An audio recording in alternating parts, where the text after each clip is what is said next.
Hello and welcome to District 211 First Generation College Symposium. My name is Priscilla Torres and I am a counselor at Front High School. I was also a first generation college student and can understand there are many questions that come along the way. And so I hope the information I will be sharing answers some of those questions for you. I'm going to share information on course selection that will prepare our freshmen and sophomores on meeting graduation requirements to graduate and attend college.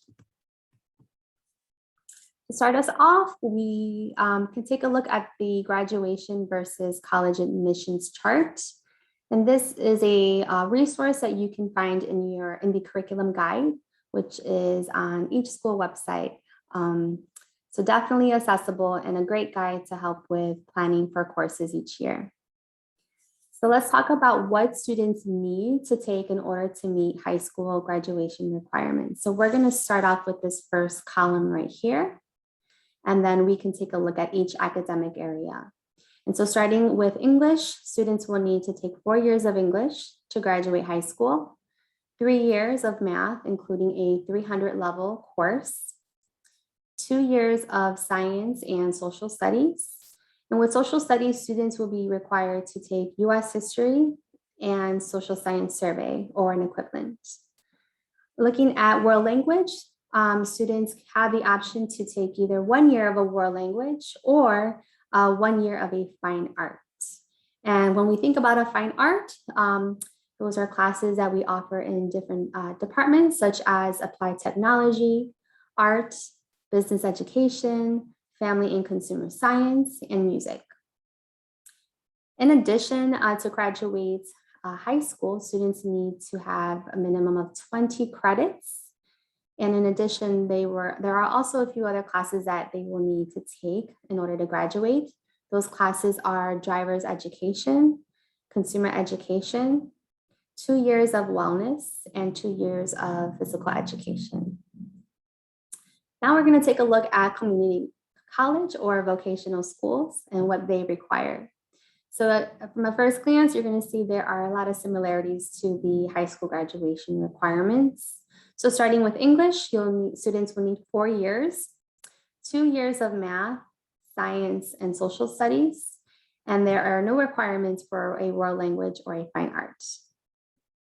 Now we're going to move along to the four-year colleges and their requirements for admission.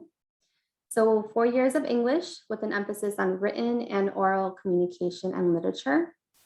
3 years of math with a recommendation of algebra, geometry, algebra 2, and trigonometry.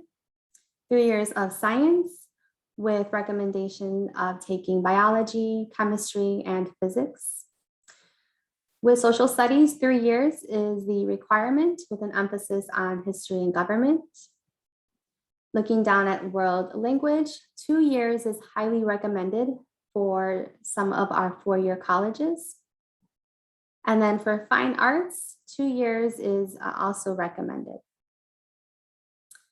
Lastly, we're going to look at the last column, which is highly selective colleges and universities. So they're going to require more than what we've seen in these last 3 columns.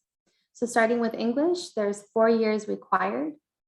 4 years of math is also required, recommended through calculus. 4 years of science, recommended core areas with biology, chemistry, and physics. 3 to 4 years of social studies. With world language, there's 2 years required, but 3 to 4 years is highly recommended. And then lastly, but not least, 1 year recommended for a fine art. So hopefully this chart gives you some information to what students need to graduate high school, but also what they will need to either attend a community college or vocational school, a 4-year college, or a highly selective college or university. I hope this information was helpful. We're here to support our first generation students and families. So please let us know if you have any questions. Thank you for your time.